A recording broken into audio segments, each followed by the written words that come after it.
Today we are going to learn some important idioms. Some important idioms. Do you know what is idioms? Do you know what is idioms? In idioms, we can see one thing, but we can think another thing. আমরা একটা জিনিস দেখতে পাচ্ছি, ভাবতেছি কিন্তু আবার আরেকটা। এটার নাম হলো ইডিয়মস। এটার নাম, যেমন আমরা দেখছি হট মানে গরম, কেক মানে হলো কেক, হট কেক মানে গরম কেক। কিন্তু হট কেক দিয়ে বোঝাচ্ছে যে জিনিসটার খুব বেশি চাহিদা আছে, যেটা বাজারে আসার আগে মানুষ কিনে ফেলতে চায়, ওই জিনিসটাকে বলা হচ্ছে হট কেক, যেটা খুব বেশি চাহিদা আছে। এটা কি দেখি কি বলে? হট কেক বলে। ওকে, যেমন হচপচ। হচপচ হলো জগা খিচুড়ি। জগা খিচুড়ি মানে হলো তুমি একদম তালগুল পাকিয়ে ফেলেছো, এটাকে বলা হচ্ছে তোমার হচপচ। কি বলে? হচপচ। ঠিক আছে। Horns of dilemma. এমনি হর্নস অফ ডিলেমা মানে হলো উভয় সংকট। তুমি পানিতেও যেতে পারবে না, আবার স্থলভাগেও তুমি থাকতে পারবে না, এটাকে বলা হয় horn of dilemma. I mean horns of dilemma now. আমি এখন উভয় সংকটে আসছি, না পারছি তার পক্ষে নিতে, না পারছি তার পক্ষে নিতে, এটাকে বলা হয় হর্নস অফ ডিলেমা, উভয় সংকট। ওকে, হাই অ্যান্ড লো মানে হলো সবাই। তুমি বলতে চাচ্ছ সবাই তোমাকে ভালোবাসে, তাহলে high and low of this society love me, সবাই আমাকে ভালোবাসে। হাই অ্যান্ড লো দ্বারা উঁচু নিচু বোঝাচ্ছে না, হাই বেস লো বেস না। হাই অ্যান্ড লো মানে কাকে বোঝাচ্ছে?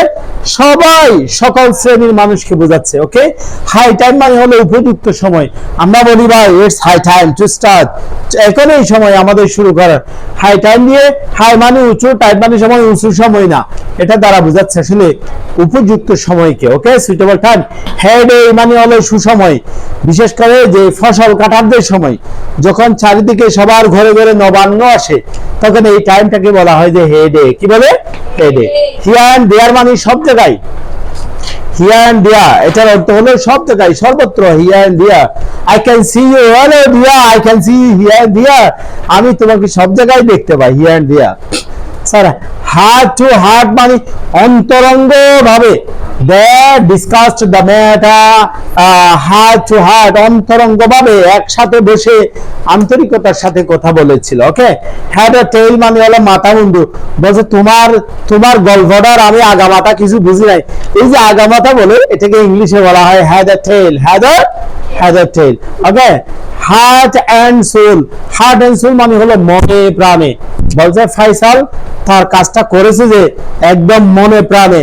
Faisal accomplished his duty heart and soul, মন দিয়েও প্রাণ দিয়েও করেছে, মন দিয়ে প্রাণ দিয়ে করেছে। হ্যাভ এ স্ন্যাক মানে ভাই সামান্য খাবার, হ্যাভ এ স্ন্যাক, একটু খাবার খান না, হাসেন একটু খাবার খান।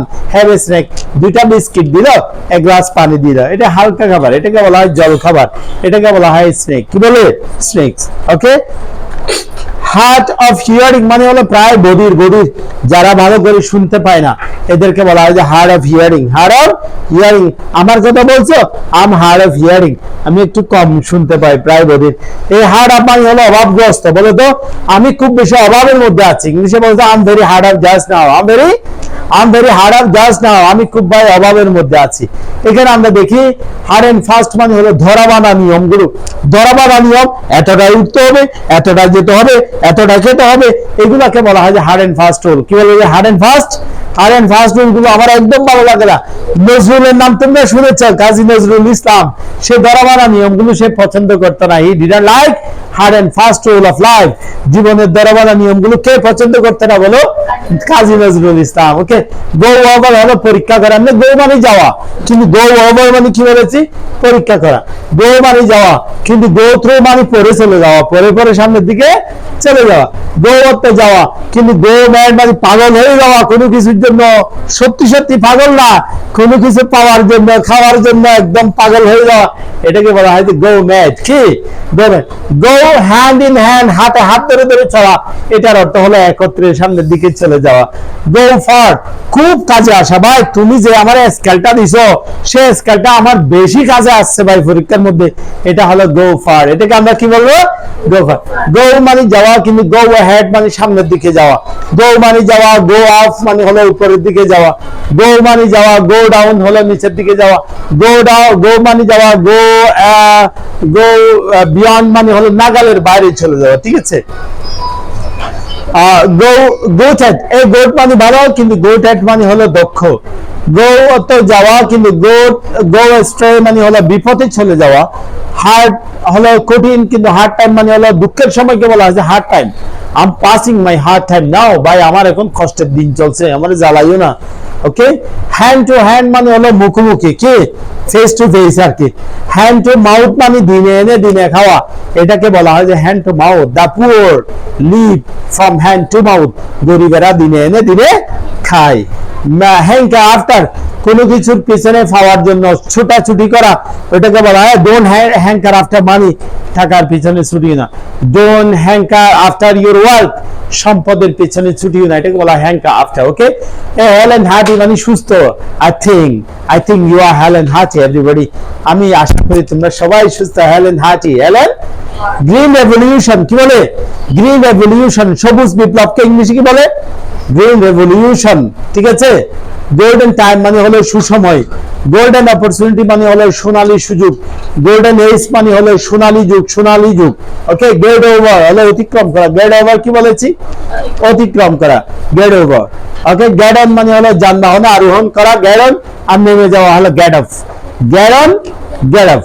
ওকে, গো গেট অন উইথ মানে হলো চালিয়ে যাওয়া, গেট অন উইথ চালিয়ে যাওয়া। গেট রিড অফ হলো মুক্তি পাওয়া, এখানে একটা রস্যকার হবে মুক্তি পাওয়া।